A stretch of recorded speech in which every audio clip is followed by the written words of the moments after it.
Добрый вечер, дорогие гости Национального центра «Россия». Здравствуйте и добро пожаловать на наш открытый лекторий. Меня зовут Дмитрий Морозов, я ведущий сегодняшнего мероприятия, но большую часть я буду за кадром, так же, как и вы, смотреть, как наши гости, наши эксперты отвечают на вопросы и восстанавливают историческую справедливость и историческую достоверность. Сегодняшняя тема встречи — это штурм Берлина, последний бой. Это самая завершающая стадия берлинского наступления в Великой Отечественной войне. Событие, которое состоялось уже 81 год назад, и мы, конечно, в последнее время сталкиваемся с огромным количеством споров, мифов и иногда даже откровенной лжи, которая касается штурма Берлина. Нужно было это делать, или немцы и так бы сдались, правильно ли поступал Жуков со своими солдатами или нет. Вот на эти вопросы будут отвечать сегодня ведущие историки России. Поприветствуйте, пожалуйста, прямо сейчас Артема Владимировича Драбкина, директора фонда «Я помню», члена научного совета Российского военно-исторического общества. Артем Владимирович, здравствуйте, проходите. И военного историка, члена научного совета Российского военно-исторического общества Алексея Валерьевича Исаева. Алексей Валерьевич, проходите, присаживайтесь. Мы очень рады видеть вас в Национальном центре России. И, Артем, я передаю вам слово. Вся программа на вас. Добрый день. Прежде всего, я хочу выразить всем благодарность, кто сегодня пришел, поскольку в такой жаркий вечер, пятница, конечно, может быть, было бы приятнее провести его где-то на лужайке на берегу реки. Еще раз большое вам спасибо всем, кто пришел нас послушать. А мы начинаем, будем разбирать сегодня мифы, и один из первых, собственно говоря, вообще, почему Берлин и его штурм, последний бой, вызывает споры, да? И, конечно же, мы говорим о том, что, прежде всего, это вопрос нашей памяти. Сразу после войны бывшие союзники стали противниками, началась холодная война, и тут же началась мифологизация вообще всей войны. Да? То есть каждая из сторон попыталась говорить о том, что его роль была первой и главной. Советский Союз тоже включился, естественно, в эту борьбу. Берлинская операция продавалась как эталонная, как завершающая на последнем этапе войны и полностью прошедшая по плану ставки. А со стороны, конечно, наших идеологических противников мы, конечно, будем наблюдать создание новых мифологий. Прежде всего, конечно, это и бессмысленные потери, и 100 тысяч изнасилованных немок в одном Берлине, и неэффективное руководство Жуковым и Коневым. Вообще бессмысленность проведения самой операции. Зачем на последнем этапе войны нести вот эти потери? Да? Конечно же, одним из таких мифов тоже стало это... Лично Сталин устроил соревнование между Коневым и Жуковым, кто из них первый войдет в Берлин. И многое-многое другое. Да, то, что как раз приведено на этом слайде. Но начнем мы прежде всего с вопроса географии Берлина. Как она повлияла на операцию. И прежде всего это связано с тем, что в Национальном центре проходит потрясающая выставка, которую я сегодня посетил, связанная именно с географией. И я передаю слово Алексею Валерьевичу Исаеву, и он будет как раз рассказывать о географии, с чем же столкнулись наши войска. В кадре совершенно не случайно мы видим бойцов саперных подразделений, которые наводят переправы. Если мы посмотрим на карту Берлина и прилегающих к немецкой столице территорий, мы сразу видим две вещи. Первое – это обширные леса, и на самом деле даже символ Берлина – это медведь. Соответственно, вокруг Берлина множество достаточно густых лесов. И второе – все вы видите голубой цвет. Это множество рек, озер, каналов. И касалось это в том числе самой немецкой столицы. Город был изрезан и рекой Шпрее, и несколькими каналами, которые в городской черте были одеты камнем и составляли достаточно серьезное препятствие даже для такой хорошо обученной, имевшей огромный боевой опыт армии, какой являлась Красная Армия 1945 года. И еще один фактор, который влиял на то, как будет проходить штурм Берлина, это практически безальтернативное направление главного удара. Красной армии был захвачен в последний день января 1945 года плацдарм на реке Одере. И этот плацдарм, постепенно расширяясь, стал стартовой площадкой для наступления на Берлин. Но одновременно это означало, что командование противника достаточно четко понимало, что удар последует именно с этого достаточно ограниченного по размерам плацдарма. И на карте, которую вы видите в левой части слайда, гигантское обозначение, четко указывающее, где будет главный удар Красной Армии. То есть обмануть противника, как это, может быть, можно было сделать в такой операции, как Багратион, или, например, наступление на правобережной Украине, или даже Сталинград. Обмануть, переиграть противника можно было на другом уровне. Он и так знал, где будет главный удар, и готовился несколько недель к тому, чтобы отражать этот главный удар. И любое маневрирование в любом случае оказывалось и после выхода с плацдарма ограничено реками, озерами. И то же самое касалось любых практически направлений, и в том числе наступления Первого Украинского фронта, который также вынужден был действовать вдоль определенных направлений, что, разумеется, облегчало задачу противнику по противодействию войскам Ивана Степановича Конева. И все это потребовало тактического мастерства, все это потребовало иной раз весьма нестандартных решений для того, чтобы добиться искомого результата, быстро выйти к Берлину и быстро взять германскую столицу.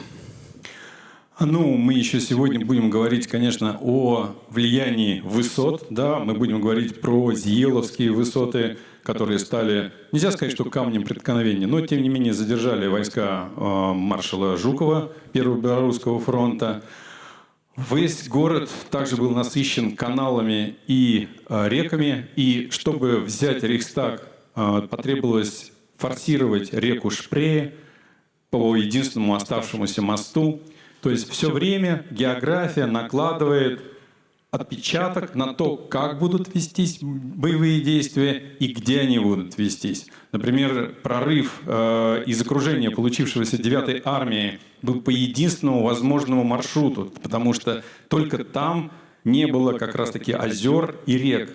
И, конечно же, Иван Степанович Конев прекрасно считал эту возможность и выстроил именно там заслоны, потому что сильным нельзя быть везде. Естественно, наши войска были расположены таким образом, чтобы действительно задержать немцев. Это было все четко просчитано. Но еще один, собственно говоря, такой серьезный вопрос, это, который я уже упоминал чуть раньше.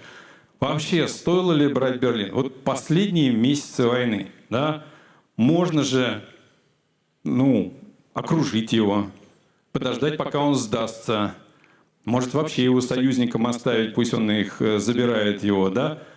Зачем было нести? Да, в итоге получилось, что наши войска потеряли безвозвратно где-то порядка 68 тысяч человек. Нужно ли было это делать в то время? Действительно, вопрос постоянно возникающий применительно к Берлину. Этот вопрос я слышал многократно. А что мешало Берлин просто окружить и затем дождаться, когда он капитулирует? Однако такая постановка вопроса, она некорректна по вполне очевидной историкам причине. Надо видеть исторический контекст, в котором происходила битва за Берлин, и посмотреть, какие события были до Берлина. И прецеденты, из которых исходило советское командование при планировании Берлинской операции. И действительно, если мы посмотрим, что было до Берлина, то в полосе Первого Белорусского фронта в течение месяца боев с 23 января 1945 года по 23 февраля советские войска штурмовали небольшой город, хоть и узел дорог, Познань. Взятие Познани, овладение Познанью потребовало длительных квартал за кварталом боев в условиях городской застройки с прочными каменными зданиями. В случае с Познанью ситуация усугублялась наличием еще фортификаций, пусть 19 века, но способны держать снаряды тяжелой артиллерии. Понадобилось разбивать укрепление Познани орудием большой и особой мощности. Не менее яркий пример – это Будапешт, который имел место практически за несколько недель до того, как Красная Армия начала Берлинскую операцию. К Будапешту советские войска вышли в первые дни ноября 1944 года, и Сталин в Москве декларировал, что вот-вот Будапешт падет, однако борьба за него продолжалась до середины февраля, до 12 февраля 1945 года. Причем непосредственно в окружении город находился более месяца, с католического Рождества 1944 года вплоть до 12 февраля. При этом город не эвакуировался. В городе находились сотни тысяч мирных граждан. О питании, о снабжении, например, даже водой этих людей никто вообще не думал. Имеющийся в городе гарнизон сражался так, будто никаких мирных граждан в городе Будапеште нет. И о них никак не заботились. Снабжение по воздуху шло исключительно исходя из потребностей гарнизона, тех примерно 50-70 тысяч человек, венгров и немцев, которые обороняли кварталы, баррикады Буды и Пешта.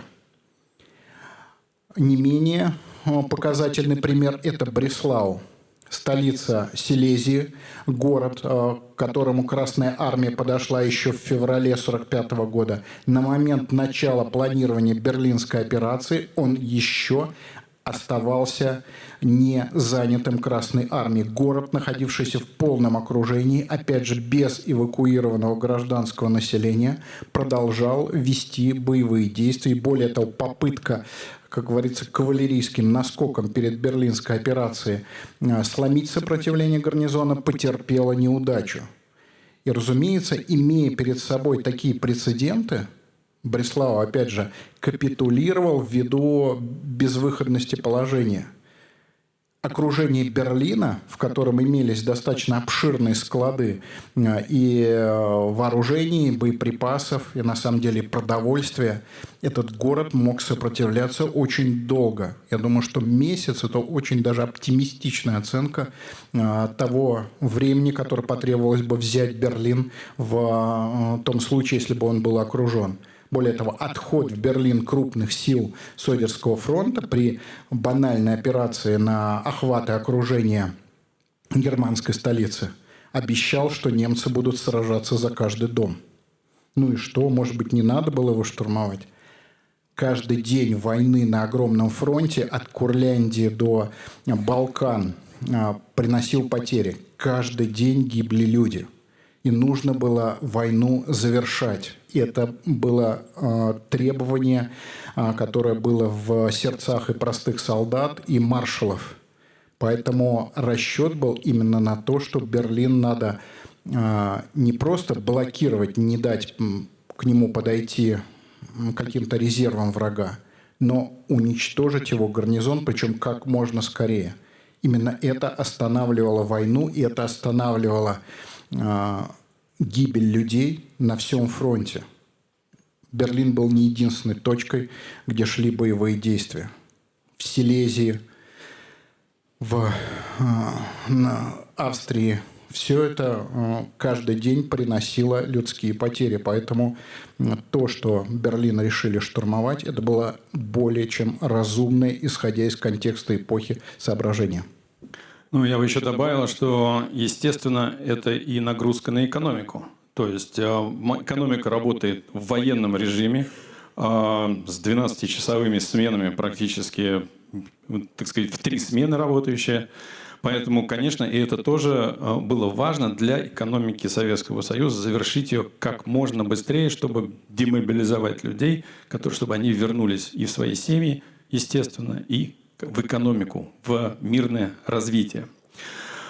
Еще один вопрос, который всегда возникает, когда говорят о Берлинской операции, это взаимоотношения между Сталиным и Жуковым, между Жуковым и Коневым. И якобы Сталин устроил соревнования между своими маршалами. Ну и тут надо говорить о том, что прежде всего в апреле месяце Сталин вызвал Жукова и Конева в Москву на совещание, на котором он зачитал им прежде всего телеграмму, в которой говорилось о том, что наши союзники планируют взять Берлин раньше нас. И по воспоминаниям Конева ему выдалось... Сталин задал вопрос, кто же будет брать Берлин первыми, мы или союзники? И Конев, потому что он первый отвечал на этот вопрос, он сказал, что мы будем брать Берлин. Ну, сейчас кажется, как это так может быть, что союзники возьмут раньше, чем Красная Армия, но тогда ситуация висела на волоске. И действительно, союзники к апрелю месяцу практически подошли на то же самое расстояние, на котором стояли советские войска, но с запада. И, конечно же, у них могла возникнуть идея, и она возникала, и об этом потом пишет Черчилль и многие другие командующие, что им помешали взять Берлин, и они очень хотели взять Берлин. Но как раз генерал Эйзенхауэр, который командовал всеми войсками в Европе, он категорически был против этой идеи. Тем не менее, 1 апреля Сталин дает приказ своим маршалам подготовить Берлинскую операцию. И план ее заключался в том, что первоначальный план — войска Конева не должны были брать Берлин. Они не должны были участвовать в городских боях. Вот так выглядел план действий, который подготовила Ставка для войск Конева. А вот так выглядел план для войск Жукова. Тоже, в принципе, его основные армии, две самые главные ударные силы, то есть это 1-я и 2-я гвардейская танковые армии, должны были обойти Берлин с севера, прорваться к Эльбе и фактически на Эльбе соединиться с союзниками. Вот такой был план. Я уже говорил, что Советский Союз, когда описывал Берлинскую операцию, говорил, что все пошло по плану. Нет, Берлинская операция как раз-таки не пошла по плану, потому что оба маршала решили эти планы слегонца изменить. И прежде всего, конечно, это поворот Конева на Берлин. Когда войска Жукова, мы еще будем говорить про Зиеловские высоты и задержку на них войск Жукова, ну вот это окно возможностей дало... Заранее Конев подготовил план поворота своих армий на Берлин, и когда Жуков задержался, Сталин на созвоне со Сталином, он этот план протолкнул, он его продвинул и сказал, что он может повернуть танковые армии на Берлин. И Сталин согласился с этим поворотом. Было ли это правильно сделано? Ну, скорее всего, в той ситуации это действительно было правильное решение. Хотя, конечно, им двигали в основном, конечно, амбиции. Он желал быть покорителем Берлина. Оба маршала были крайне амбициозные, это и понятно. Но Конев решил, что он сможет быть покорителем Берлина в одиночку. После войны, как раз я общался с дочерью Конева, да, с Натальей, и она говорила, что, конечно, вот этот поворот, вот это решение... Это была черная кошка, которая пробежала между Жуковым и Коневым. И после войны они уже такими друзьями, как они были до 1945 года, они уже никогда не были. Вот, тем не менее, это решение было принято. Войска Конева повернули на Берлин. Но, как мы знаем, Конев не стал покорителем Берлина в одиночку, потому что немцам удалось его задержать. И в Берлин первыми вошли войска Первого Белорусского фронта Жукова. ну а следом за ним и войска Конева. Соревнования между... То есть Сталин действительно не устраивал соревнования между Жуковым и Коневым. Но соревнование было. 20 апреля Конев и Жуков подгоняют свои войска. Они приказывают, Конев приказывает 3-й ударной армии, что максимально быстро прорваться к Берлину. Не получая ответа от Рыбалки, не получая результата, он перенаправливает 4-ю танковую армию генерала Лелюшенко на Берлин. Жуков в это время отдает приказы хотя бы одной танковой бригады ворваться в Берлин. Да, такое соревнование действительно между этими двумя амбициозными командующими было. Но оно было инициативой их личной. Никакой специальной операции или специальной, так сказать, специально недотянутой линии разграничения, которую часто Конев приводит в своих мемуарах о том, что это была такая лазейка. Этого ничего, конечно, не было. Это было действительно соревнование двух наших выдающихся полководцев, но очень амбициозных мужиков, которые действительно хотели вписать свои имена, понимая, что сейчас творится история, и кто будет первым, и кто будет поставить знамя над Берлином, тот и останется в истории его покорителя. Ну, такая вот ситуация была. Ну и следующий вопрос, как я уже говорил, что мы говорили про реки, но у нас есть вот этот вопрос с Зиеловскими высотами. Часто про него говорят, что там были понесены избыточные потери, что Жуков не смог вовремя их преодолеть.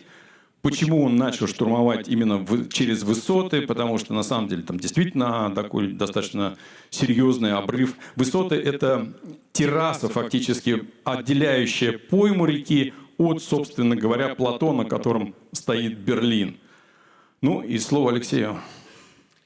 Действительно, та самая черная кошка, которая пробежала между Коневым и Жуковым, была таким, я бы сказал, весьма долгоиграющим процессом. И именно за подписью Ивана Степановича Конева вышла в 1957 году статья, когда Жуков, можно сказать, попал в очередную опалу. И именно в этой статье, в одной из центральных газет советских, прозвучали слова о Зиеловских высотах и о том, что ошибочным было решение наступать именно на этом направлении, что были понесены большие потери, что войска задержались. И именно с этого момента, аж 1957 года, пошла без преувеличения черная легенда о Зиеловских высотах. На фотографии, это моя фотография, я ездил в этот район, смотрел все своими глазами. Выглядят высоты на этой фото практически так же, как они выглядели тогда, в 1945 году. Если смотреть вживую, там еще стоят ветряки, они мешают восприятию такой, можно сказать, исторической реальности, но на этой фото видно самое главное, то, что показано мной с помощью стрелочек.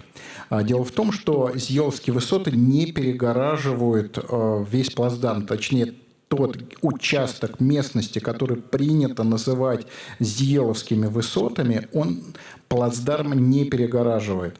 Географического понятия «Зиеловские высоты» в географии земли Бранденбург нет. На картах это все называется Рейнтвейнский выступ. Это район достаточно обширный, с действительно таким подъемом местности на плато, но название Зиеловские высоты – это то же самое, как на картах какой-нибудь финской войны «Роща-огурец».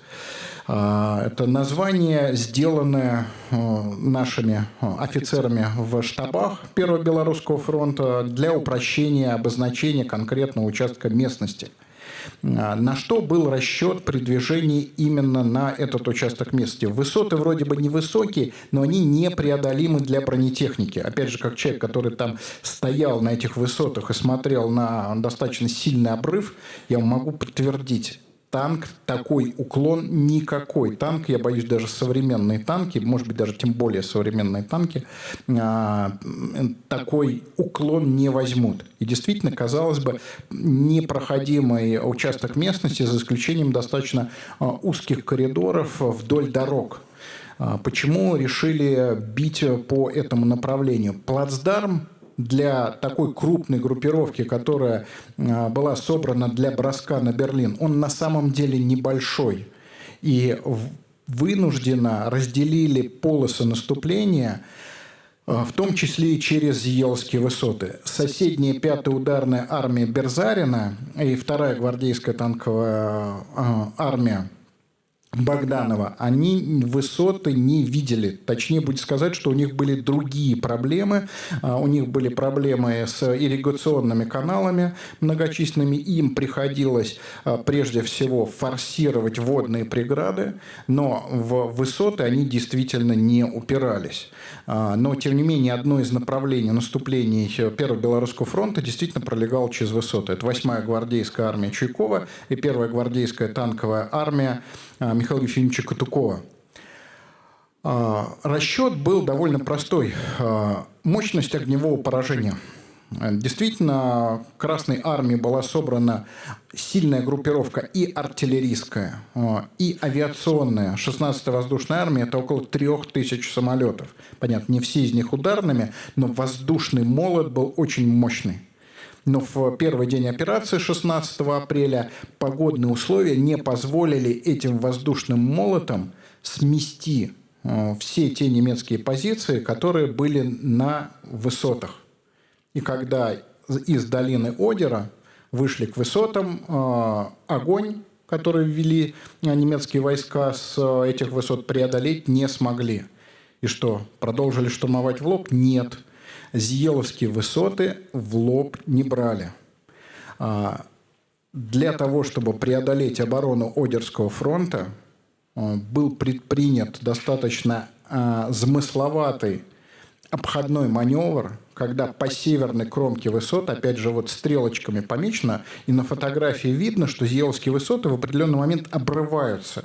И 1-я гвардейская танковая армия пошла по северной кромке высот, то есть она своими главными силами обходила высоты. На соседнем участке 2-я гвардейская танковая армия, не преодолевая никаких высот, но именно ей принадлежит честь взлома Одерского фронта через полосу немецкой 9-й парашютно-десантной дивизии,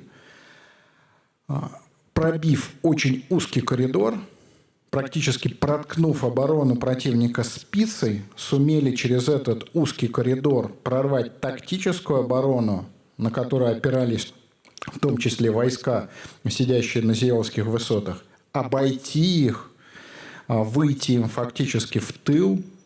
И на самом деле история с Зиеловскими высотами, она заслуживает того, чтобы ее излагали в учебниках по оперативному искусству и тактике. Как пример очень грамотного маневрирования, грамотного нащупывания слабого места в обороне противника, проламывания этого слабого места. И вот через достаточно узкий коридор 2 мощных механизированных объединений, сразу 2 танковых армий. Поэтому история Зиеловских высот – это история успеха.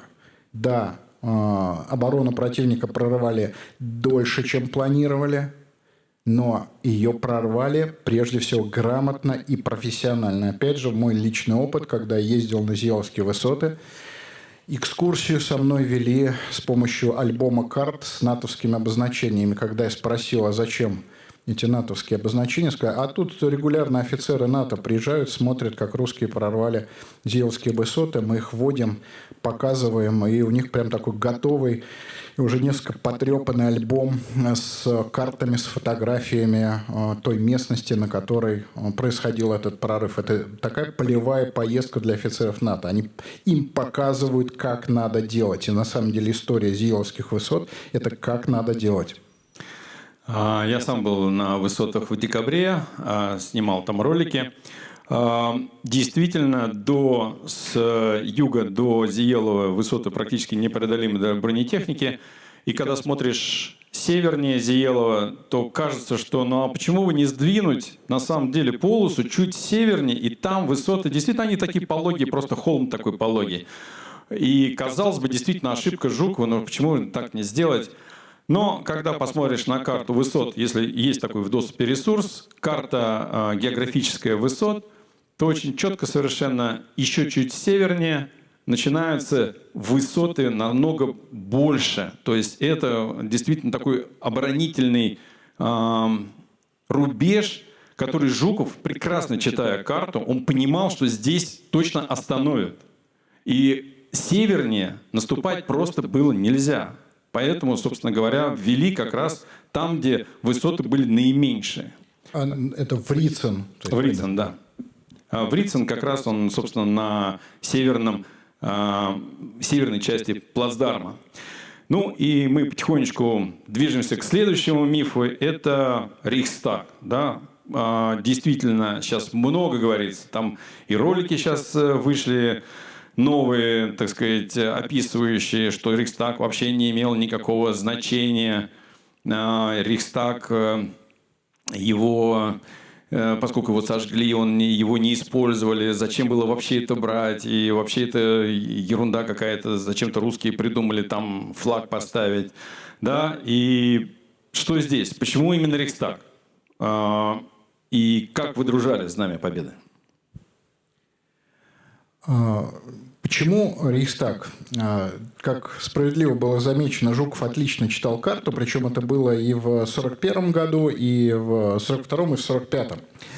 Он, практически глядя на карту, четко давал указания по телефону, как нужно обходить те или иные участки местности. И в случае со штурмом крупного города была необходима точка, которой выходить войскам, которые разрезают гарнизон Берлина словно пирог.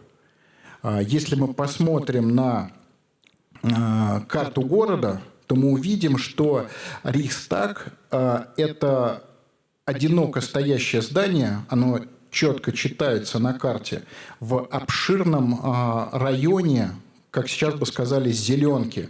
То есть это парк Тиргартен, это обширный район, прилегающий к Шпрее в центральной части Берлина. И объект Рейхстаг на этой карте читается очень определенно, и нельзя ошибиться. Поскольку если попытаться ввести войска, которые с разных сторон идут к центру Берлина и разрезают его гарнизон на части, например, к рейхсканцелярии, и дать им адрес Фосштрассе, дом такой-то, то, опять же, никто не рассчитывает на то, что на месте будут таблички. Я вам даже больше скажу, что к моменту выхода к Рейхстагу у наших солдат и командиров не было точной уверенности, что это именно он.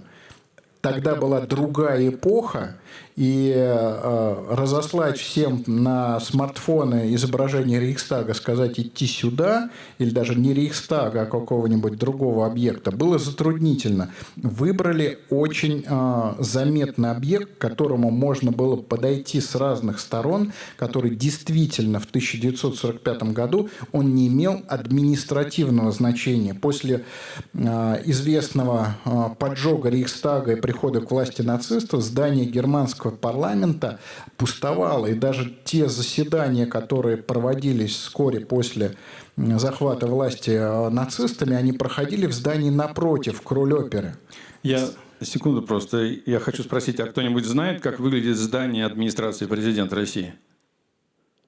Ну вот примерно так же все знали, как выглядит Рейхстаг в тот момент. Ну просто чтобы вы понимали, да, уровень осведомленности наших бойцов и командиров о том, что же такое Берлин. Да, и я вам даже больше скажу, что на плане Берлина, который раздали в войска, не было новой рейхсканцелярии. Там такой как бы зеленый участок парка. Поэтому несовершенство имело место, не все читалось на аэрофотосъемках, поэтому выбор был очень простым и логичным. И вот, пожалуйста, карта, прям видно крупное здание на краю зеленого участка. с аэрофотосъемка с птичьего полета тоже очень все хорошо видно и однозначно. Есть куда двигаться. Дальше мы рассекаем гарнизон на части, мы дробим его. С самого начала в военных планах никто не ставил задачу дойти до Гитлера и заставить его покончить жизнь самоубийством. Это бессмысленная задача для войск. Гитлер мог быть где угодно, он мог быть в любом из флактурмов в башне ПВО. Он мог находиться в каком-то бункере в метро, вмонтированном в систему подземки берлинской. Идти искать Гитлера – это задача бессмысленная с военной точки зрения. Осмысленная задача – это рассечь гарнизон на части, разбить его по частям, если он не капитулирует после того, как он будет рассечен на части. И уже от этих задач происходили все остальные. И то, что выходом в центр города и выходом на подступы к рейхсканцелярии мы заставили Гитлера совершить самоубийство, это не могло быть заложено в план. Это было следствием универсального плана, который в любом случае приносил позитивное решение. Выйти несколькими ударными группировками, как нож сквозь масло, прорезающими Берлинские улицы, исходящимися в одной точке, а не равномерный штурм, например, что упрекали, например, того же Малиновского, что он так равномерно двигался по Пешту, вместо того, чтобы нанести сосредоточенный удар. Его ставка отдергивала. Жукова и Конева не надо было отдергивать. Они знали, куда идти, в одну определенную точку. И вот дальше начали развиваться события, связанные с водружением знамени Победы. Знамя Победы – это четко регламентированная в документах сущность. В приказах указывалось, как оно выглядело. На каждом из знамен, которые должны были водрузить наши бойцы и командиры, ставился номер. В конкретном случае со знаменем Победы это было знамя военного совета 3-й ударной армии с номером 5. Этот номер 5 был написан на знамени. Никакой самодеятельности в 3-й ударной армии, в любой армии, которая шла к Рейхстагу с разных сторон, не было. Все было четко регламентировано, никаких, что называется, сделанных поспешно в последний момент из каких-то подручных кусков красной материи знамен. Это были контрольные штурмовые флажки. Знамя Победы. К вопросу о знамени Победы, его обозначению подошли очень серьезно на уровне документов в войсках уровня объединений, то есть армии. Именно это знамя водружалось над Рейхстагом. Что, собственно, происходило? Главная трудность прорыва к Рейхстагу заключалась в большом котловане с водой, который перегораживал дорогу к Рейхстагу. К счастью для наших бойцов, командиров конкретного подразделения, то есть 1-го батальона Неустроева 756-го стрелкового полка, мост Мольтке, он в сегодняшнем Берлине, он тоже есть мост Мольтке, стоит на месте, может, кто побывает или хотя бы на каких-нибудь визуализированных картах можете посмотреть. Мост стоит до сих пор. Это единственный мост на достаточно большом участке, который приводил к Рейхстагу из северной части Берлина, из района Моабит. По дороге нужно было взять, во-первых, так называемый Белый дом, это корпус зданий дипломатического корпуса, здание МВД, оно же дом Гиммлера, это бывшее здание имперского генштаба после того, как Германия потерпела поражение в Первой мировой войне, это здание имперского генштаба было отдано Министерству внутренних дел. И, соответственно, напротив Рейхстага стояла Кроль-опера, которая мешала штурмовать Рейхстаг и вообще предпринимать любые действия в районе Рейхстага. Полностью с него простреливалась площадь. Если что, Кроль-оперу взяли уже после водружения знамени. Ну и как это выглядит с птичьего полета? Мы видим достаточно высокие здания, мост Мольтке. Вот как это выглядело в начале 20 века. Рейхстаг, на самом деле, недалеко от этих зданий. Мост Мольтке немцы пытались подорвать, но из-за неполной детонации взрывчатки или недостаточного ее количества мост был разрушен только частично, но он не пропускал тяжелые танки ИСАУ. Можно было его преодолевать только пешком, танками средними, то есть Т-34, артиллерией. И еще мост Мольки в период штурма Рейхстага он обстреливался из соседних кварталов, поскольку, опять же, выходили на узком фронте к Рейхстагу. Имеет место поспешное донесение 30 апреля 1945 года о том, что уже водружено над зданием Рейхстага поднят флаг Советского Союза. Оно не соответствовало действительности. Опять же, тогда не было квадрокоптеров, которые можно было, что называется, прислать видео с развивающимся знаменем, кто же сейчас называет флаговтык, и показать все, что называется, самого высокого начальства очень оперативно. Тогда такой возможности не было. Лично командующий армией Кузнецов не мог посмотреть на развивающийся флаг. Поэтому было поспешное донесение. В действительности, если мы посмотрим документы, 1425 – это установка знамени на ступенях. До крыши было еще далеко. И на самом деле имеется масса документов, которые все это очень подробно описывают. Поскольку война закончилась, написали массу итоговых донесений, массу отчетов о том, как все происходило. Поэтому последовательность событий была вполне однозначная. 30 апреля 1945 года. Это был второй штурм Рейхстага. Первый был неудачным 29 апреля именно из-за огня в Кроль-опере. В 14:25 отдельные подразделения 150 СД ворвались в здание Рейхстага, но не дошли до крыши, а только смогли поставить флаг на лестнице. В 18:00 для обстрела Рейхстага были использованы реактивные снаряды, что позволило ворваться в Рейхстаг крупными силами. И только вечером уже в темноте происходило водружение знамени. Опять же, все это описано в документах. Это все, в том числе документы, выложены на памяти народа. В чем был вопрос с обстрелом Рейхстага реактивными снарядами? Перетащить тяжелую технику было невозможно через мост. Поэтому понадобилось в транспортно-пусковых контейнерах 300-миллиметровые реактивные снаряды установить в доме Гиммлера в здании МВД, выстрелить по Рейхстагу. Вот пробоины от этих реактивных снарядов – это ужасающий взрыв 300-миллиметровой боевой части, который просто загонял защитников вовнутрь или убивал на месте. И это позволило ворваться в Рейхстаг крупными силами, а затем уже по лестнице подняться наверх, вот по стрелке, оказаться на крыше. Лестниц больше одной, естественно, вело на крышу, но технически можно было использовать только одну из них. Поднять что-либо на куполе, который был разбит, это была железная конструкция, усеянная разбитым стеклом. Поэтому подниматься было, тем более в ночи под обстрелом, почти нереально. Можно было поднять знамя на фигуре Германия в седле. Именно это было сделано. Вот это довоенное фото, когда еще колонна стоит перед Рейхстагом. Вон вдали видна Кроль-опера. Белое здание со стрелочкой. Любые действия на крыше Рейхстага молниеносно подвергались обстрелу. Поэтому карабкаться на купол нереально. Ставить знамена там, где сделана фотография Халдея, где здание занято противником, нереально. Всех бы сразу убили.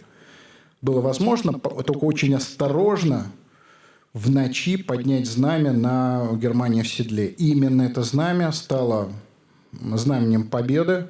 Уже позднее были сделаны вот эти фотографии батальона Неустроева, бойцов батальона Неустроева.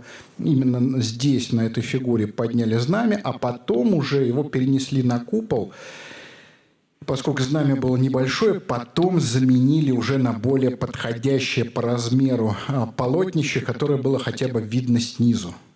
А так, то знамя, которое известно как знамя Победы, естественно, на тот момент без надписи 150-я дивизия, просто с номером 5 у древка на полотнище, его подняли на Германии в седле и уже после завершения боев подняли на куполе. Его история четко описана в документах. Захват Рейхстага приводил советские войска на подступы к рейхсканцелярии, где в бункере, под которой находился Гитлер и его приближенные с севера, и вкупе с движением с юга, это ставило крест на сопротивлении в Берлине. Именно поэтому последовательность событий была именно такой, как она была в исторической реальности. Самоубийство Гитлера, причем еще до того, как подняли флаг. Но советские бойцы уже находятся на подступах к Рейхстагу. У них есть плацдарм на берегу Шпрее, нацеленный на рейхсканцелярию с севера. И вот эта стратегия «идем к Рейхстагу на узком фронте» это было очень грамотно и правильно, поскольку приводило к нужному результату, не зная подробности, где находится Гитлер. Это просто грамотная стратегия штурма города. Так что история Знамени Победы, она по документам выявлена достаточно точно, и любые, я бы так сказал, спекуляции здесь уже достаточно бессмысленны. Ну, я не совсем с этим согласен. Дело в том, что вот этот вот доклад преждевременный, он породил цепочку. То есть преждевременный доклад от Зинченко, командира полка, к командиру дивизии, дальше командиру корпуса, дальше командиру армии и дальше к Жукову, командующему фронтом, а дальше к Сталину и сообщению по радио, он породил дальнейшую создание документов, поскольку журналы боевых действий писались уже после боевых действий, то вот эти документы, которые были созданы после боевых действий, чаще всего уже 1, 2, 3 мая, они содержат вот эту самую ошибку. Потому что после Сталина все это спустилось обратно вниже к Неустроеву, и Неустроеву был поставлен приказ любой ценой поставить в какой-то флажок на Рейхстаге. Да, то есть привязать ли его к колонне, поставить ли его на ступени, но чтобы флаг был и стоял. Вот это, собственно говоря, и тут же начинается рождение мифологии, потому что, например, даже 23 июня 1945 года вот этот военнослужащий 756-го полка, в котором командир полка Зинченко, соответственно, Сиянов, командир роты, Неустроев, Егоров и Кантария, они приезжают в Москву и их опрашивают в комиссии Минца. И если Сиянов, Егоров, Кантария говорят о том, что флаг был водружен в 14:25, то командир полка Зинченко говорит, никакого флага не было. Может быть, отдельные подразделения были в Рейхстаге, связи я с ними не имел, ничего не знаю. Вот на самом деле все было по-другому. Поэтому вот эта мифологизация, она началась сразу же. И вот отсюда возникает вот это огромное количество, так скажем, интерпретаций тех событий, которые были. Но Зинченко, я бы так сказал, безусловно, главный герой водружения знамени конкретным подразделением, поскольку он четко вел свой полк к Рейхстагу. Он же фактически отдал приказ вечером 30 числа принести знамя номер 5. И я бы так сказал, он обеспечил в том числе роту Сиянова, в которой были в том числе недавно освобожденные из плена бойцы. И вот этот таран, который прошел на крышу. Все рассказы про каких-то отдельных бойцов, которые какими-то неведанными тропами пробрались на крышу, что-то там водрузили, это не научная фантастика. В реальной жизни для того, чтобы водрузить знамя Победы, нужна была организованная воля, которой являлся Зинченко, и суперпрофессионал Сиянов, который проложил путь знаменосцам, который своей ротой, на самом деле собранный сбором по сосенке, но собранный в единый кулак с его несгибаемой волей, это очень мощный мужик, так на голову выше всех видно. Вот эти люди вошли в историю. Они ввели себя в историю, оказавшись в нужное время, в нужном месте и использовав все шансы. Это вот, я с большим интересом смотрел, в том числе телевизионную передачу 70-х годов, вот когда их видел вживую. Зинченко очень такой подвижный, очень быстро говорящий. Сиянов реально вот русский богатырь. Вот терминатор такой, вот Шварценеггер нервно курит в сторонке. огромный мужик с широкоплечий. И видно, что вот именно этот человек мог вот пробить коридор сквозь немцев через второй этаж, выйти на крышу и сделать то, что было сделано. Было сделано то, что сделано только организацией. Порядок бьет класс. Поэтому рассказы про одиночек, которые там где-то прокрались, которые там в одиночку куда-то там добежали, это все не научная фантастика. На войне так не бывает. Ну, и еще один у нас миф, о котором, собственно, уже начал говорить Алексей, что все-таки у нас Гитлер-то покончил жизнь самоубийством в Берлине или все же сбежал в Аргентину, и как вообще, так сказать, огромное количество тоже версий было, почему, собственно, они возникли. Что мы можем точно сказать, и действительно сейчас мы можем точно сказать, что 30 апреля Гитлер был мертв. Почему мы можем об этом говорить? Прежде всего потому, что 22 апреля у Гитлера случается приступ истерики. Если кто-то смотрел фильм «Бункер», кто-то смотрел фильм «Бункер», поднимите руку. О, прекрасно. Вот примерно так оно все и по воспоминаниям тех, кто там присутствовал, оно примерно так все и выглядело. Он заявляет о том, что он умрет здесь, в Берлине, никуда не поедет. И более того, вообще, так сказать, он готов отдать власть, и пусть его забирает кто-то другой и ведет переговоры с союзниками. Эту информацию получает Геринг, пишет телеграмму, которым выставляет ультиматум. Если вы до 10 часов вечера не отвечаете на телеграмму, то вся власть приходит ко мне. Гитлер в ярости, он объявляет Геринга предателем, лишает его всех наград, его арестовывают, только что не расстреливают. Тем не менее, он укрепляется постепенно. Вот начиная с 22 числа, огромное количество свидетельств о том, что укрепляется в мысли о том, что он покончит жизнь самоубийством вместе с Берлином, вместе с падением Берлина. Постепенно эта мысль, несмотря на то, что его окружение предлагает ему и уехать в Оберзальцбург, в его резиденцию, и еще какие-то варианты, и вывести, и даже пытается силовым методом его вывести, этого ничего не происходит. И как раз-таки уже к концу апреля он уже четко совершенно говорит о том, что он будет, как он будет кончать жизнь самоубийством. Ему доставляют ампулы с ядом, у него есть, естественно, 2 револьвера, 2 пистолета. Вот, и он решает уже покончить жизнь самоубийством. Ну, а мы здесь вот на карте видим, где находится рейхсканцелярия. Вот видим там Рейхстаг, как раз Алексей рассказывал про него.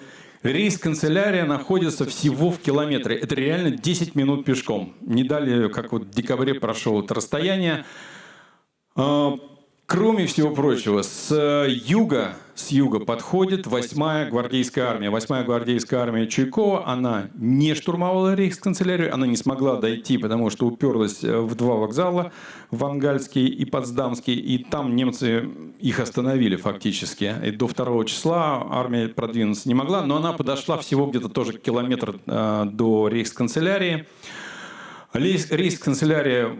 Естественно, был устроен бункер, как уже говорилось, да, собственно, так фильм-то называется «Бункер», потому что, собственно, это подземное сооружение, 3 метра бетона сверху, шум вентиляции.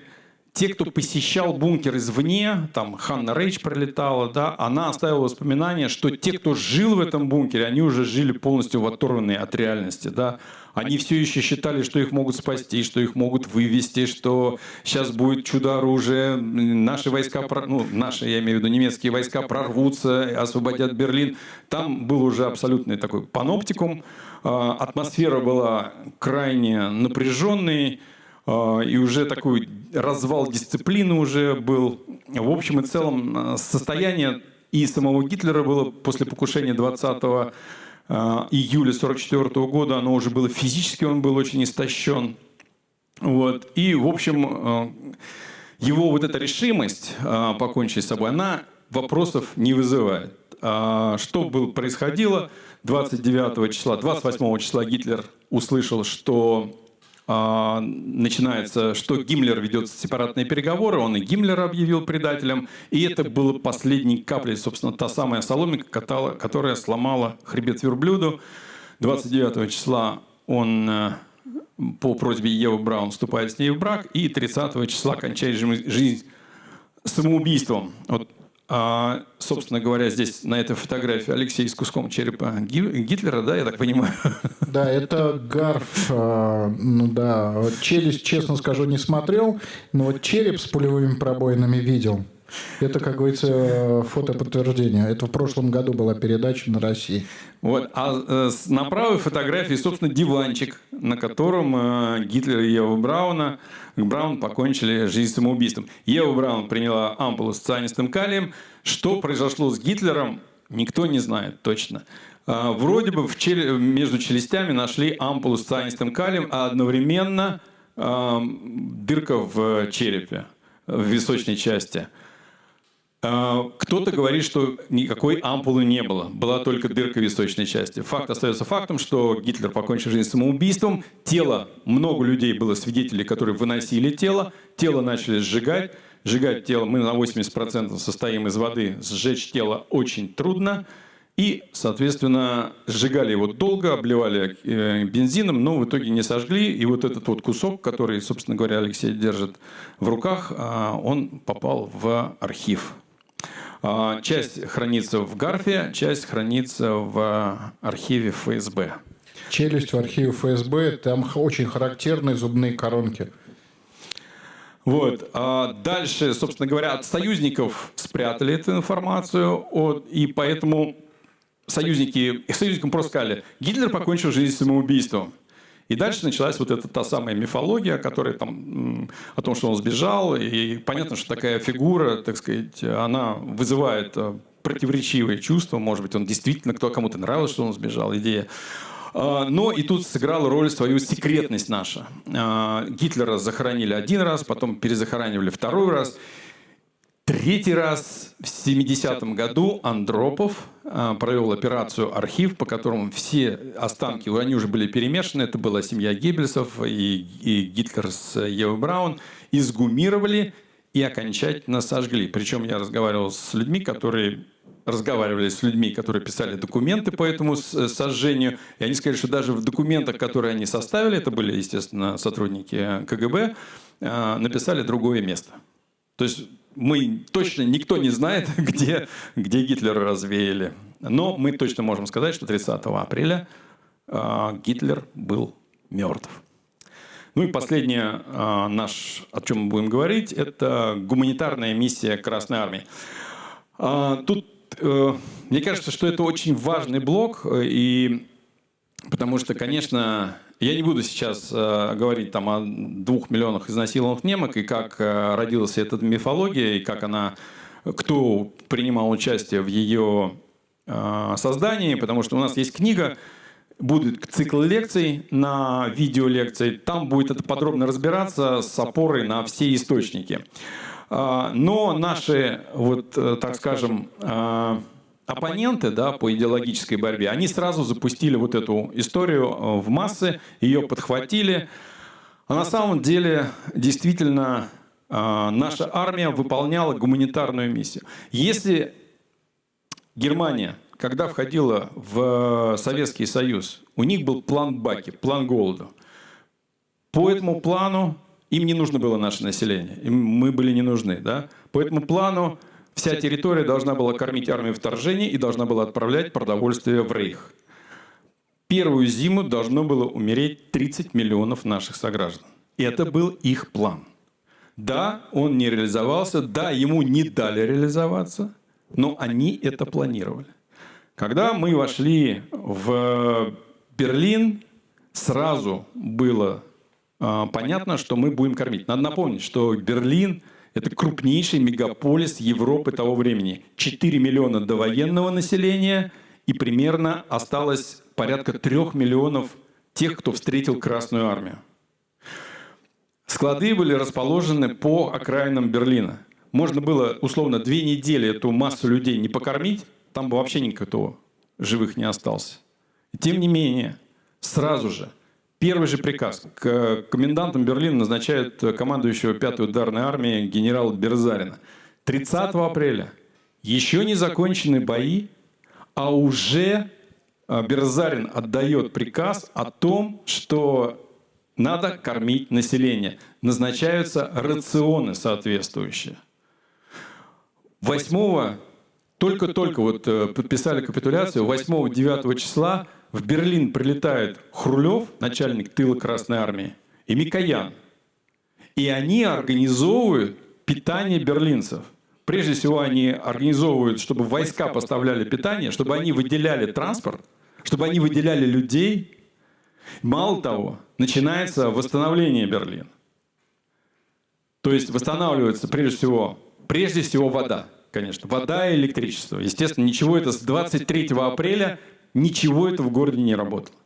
Уже 2 мая уже работают абсолютно все водопроводные станции. Это самое главное. Вода. Второе, конечно же, больница. Да, много раненых, огромное количество трупов на улицах. Естественно, это вопрос инфекционной безопасности. Это все дело разбирается.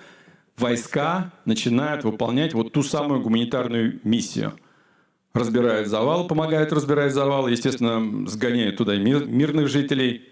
Там с самыми разными, так сказать, приключениями, потому что, например, выжившие еврейские семьи говорили о том, что мы же выжили в Холокосте, вы должны не как к немцам относиться, а как к евреям. Такие вещи тоже были. Там огромное количество административных проблем тут же возникает. И тем не менее, Берлин начинает приходить в мирное русло еще даже до окончания боев. И вот это очень и очень важно, что мы пришли, да, это называлось советской зоной оккупации, но это была абсолютно другая оккупация. Мы пришли не для того, чтобы порабощать, не для того, чтобы уничтожать людей, а для того, чтобы их освободить от того режима преступного, который там был. Спасибо большое. И у нас сейчас сессия вопросов.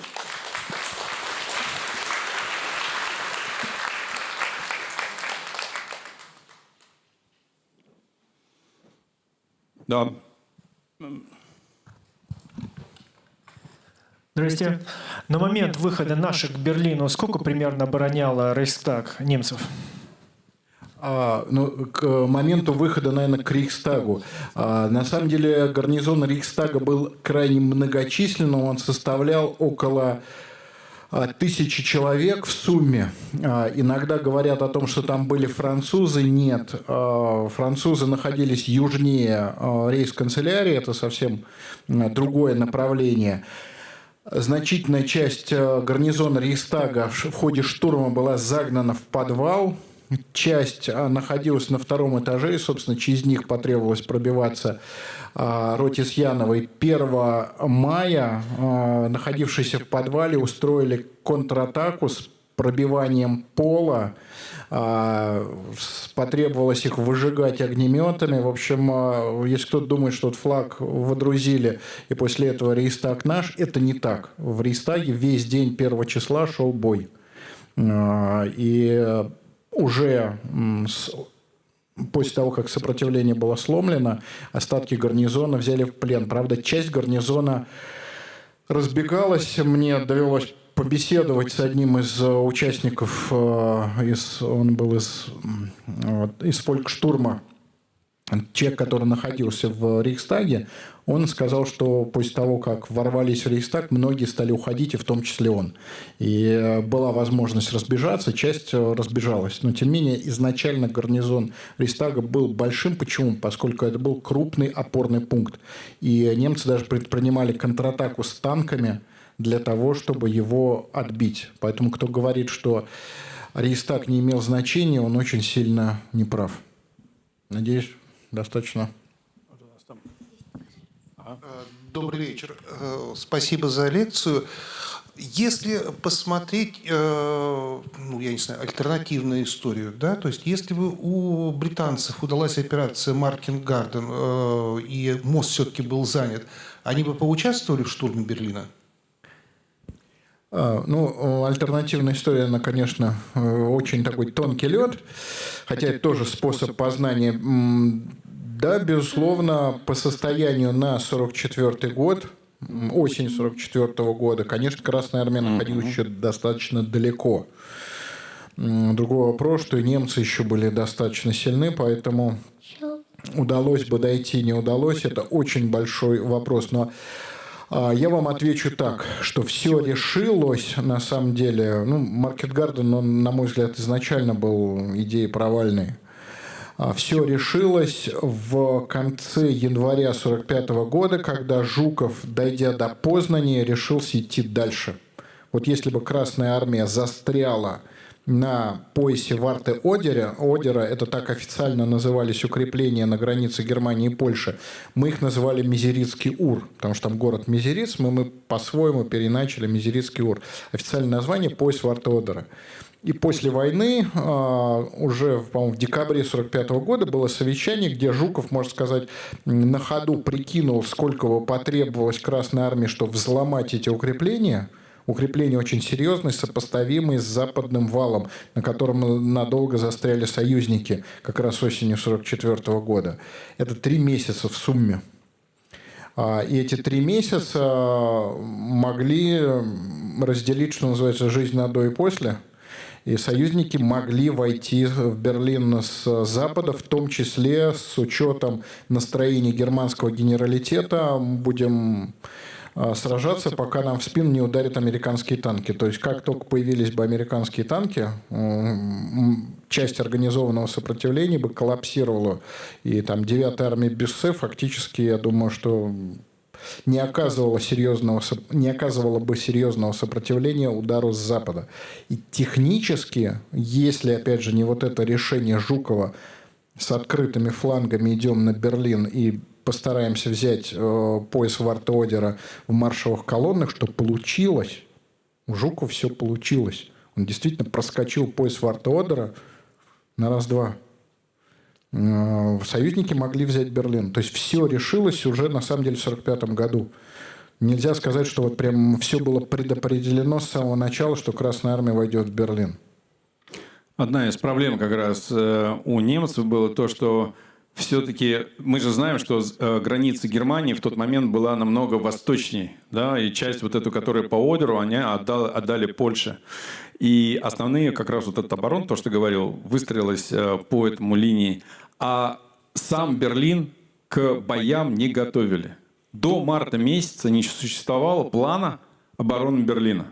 Он появился только в марте по одной простой причине, что вообще исходно планировали нашу армию задержать намного восточнее. Да? У меня вопрос. Вы говорили про миф. В самом начале вы говорили про мифы, про которых вы рассказывали потом. На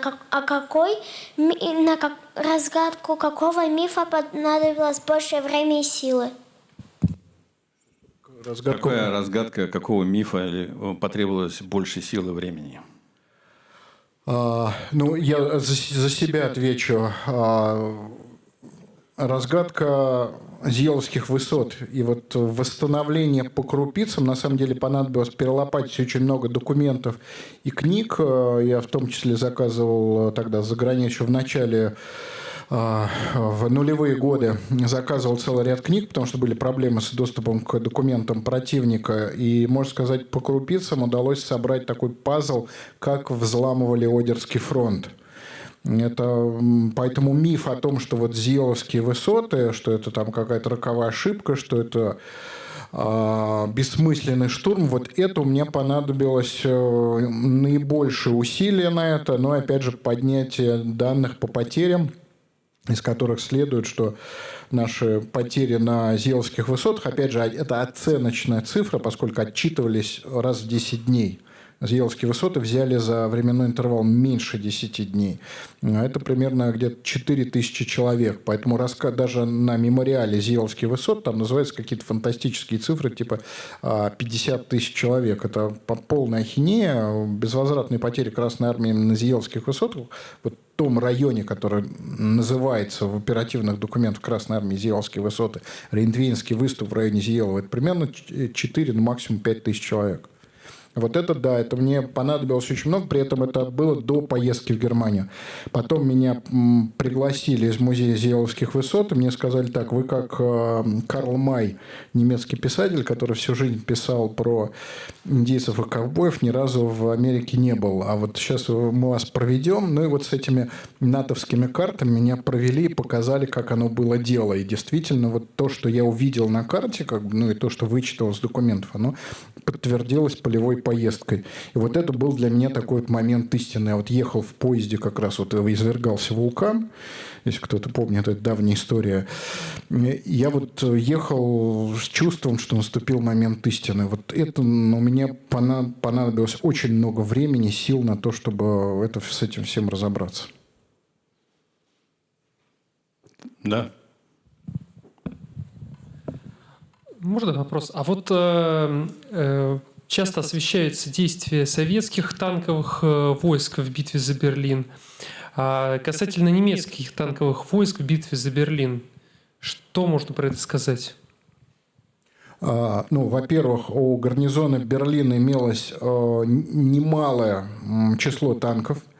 Помимо неподвижных корпусов ремонтной бронетехники в количестве примерно 20 штук, закопанных на перекрестках, так называемая танковая рота «Берлин», это пантерные корпуса с башнями и четверочные корпуса с башнями.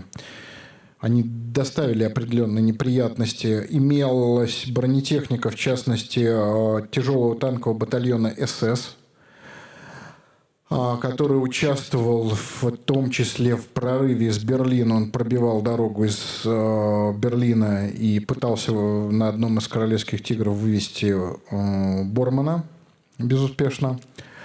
А тогда танковые бои были, в частности, была танковая контратака немцев во время боев за аэропорт Темпельхоф. И поэтому бронетехника достаточно активно используется. Ну, понятно, что в условиях города ее затруднительно использовать для каких-то маневров, характерных для подвижных соединений, но именно как поддержка своей пехоты немецкие танки активно использовались, причем довольно такой широкой линейки до последних моментов. То есть последний момент – это прорыв, вот это вот с лидирующим королевским «Тигром». А так, например, контратака в районе Рейхстага, она тоже была с танками. Поэтому это реалии Второй мировой войны, особенно ее заключительного периода, когда количество бронетехники у обеих сторон было, прямо скажем, большое.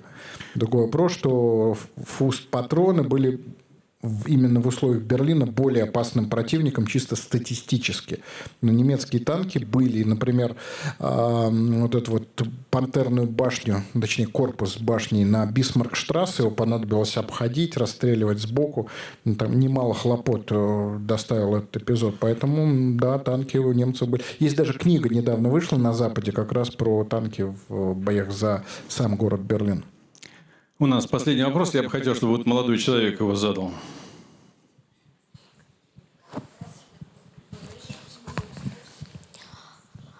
У меня вопрос про Советский же Союз. Мог же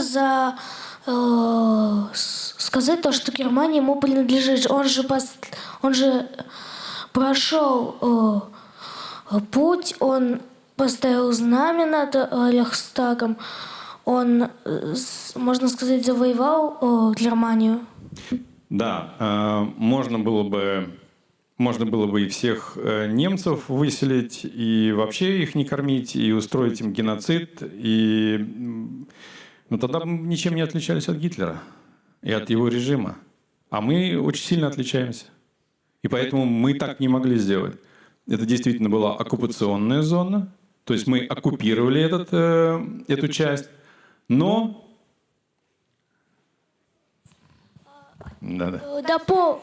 Дополнить, не поступить как Гитлер, а просто в состав Советского Союза ввести именно. Угу. Как другие республики кормить, Я то же понял. самое.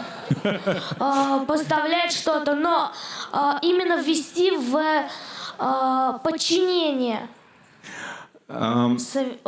главное Сталину именно и партии Советского Союза. Мы все-таки вели войну в коалиции между с нашими западными союзниками в тот момент. Это была Англия и Америка, основные три союзника. И по договоренностям с ними Германия делилась именно на оккупационные зоны. Вообще вопрос о том, что сделать с Германией, возник не в 1945 году, а в 1943 году он начал обсуждаться. И были разные планы. Расчленить ее на несколько частей, оставить ее единой. И, кстати, Советский Союз настаивал, чтобы она была единой страной. В итоге выбрали вот эту форму, которая называется оккупационные зоны. Разделили их сначала на 3 зоны. Советскую зону, американскую зону и Великобританию. Потом выделили 4-ю Франции. Это была договоренность между союзниками. Ни одна из сторон не считалась возможной присоединить часть Германии к себе. Я надеюсь, ответил. Ну и надо сказать, что создание Германской Демократической Республики создавало лояльный Советскому Союзу государство с Народной армией ГДР. Вот мои друзья, которые меня водили по Зиеловским высотам, они были из Народной армии. Это были верные союзники СССР, и ГДР была верным союзником Советского Союза вплоть до самого последнего момента. И были люди, которые верили в определенные идеи, социалистические, марксистские, и в том числе из бывших военнослужащих вермахта, и строили новую жизнь. Но история повернулась потом другим боком, что называется. Но это не отменяет историю ГДР десятилетий, которая строилась другая Германия на отрицании Гитлера. На этом мы вынуждены закончить нашу лекцию. Я бы хотел прежде всего сказать спасибо Национальному центру «Россия» за приглашение. Это огромная честь сидеть здесь, в таком прекрасном зале. Спасибо большое. Артем Владимирович, Алексей Валерьевич, вам тоже большое спасибо за такую интересную беседу. Правда было интересно? Давайте еще громче поаплодируем нашим гостям. И у нас, я бы хотел упомянуть наших партнеров. Это Президентский фонд культурных инициатив и Российское военно-историческое общество.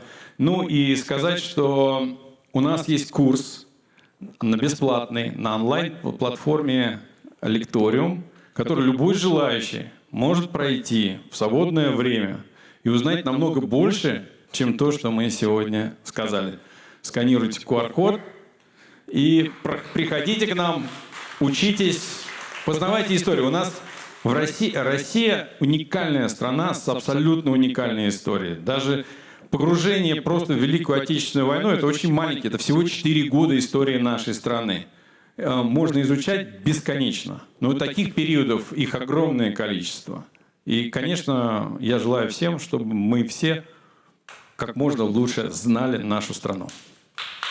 Спасибо вам большое за то, что вы пришли сегодня, разделили этот вечер в Национальном центре России на нашем открытом лектории. Приходите на следующие мероприятия и, конечно, сканируйте наш QR-код, который вы сейчас видите на экране. Это QR-код обратной связи. Пожалуйста, поделитесь своими впечатлениями о сегодняшнем мероприятии. Мы будем очень рады почитать все и принять к сведению. Ну и, конечно, с нашими гостями вы можете сейчас сфотографироваться, поэтому далеко не уходите. А мы желаем вам хороших выходных. Спасибо большое. До встречи в Национальном центре «Россия». До свидания.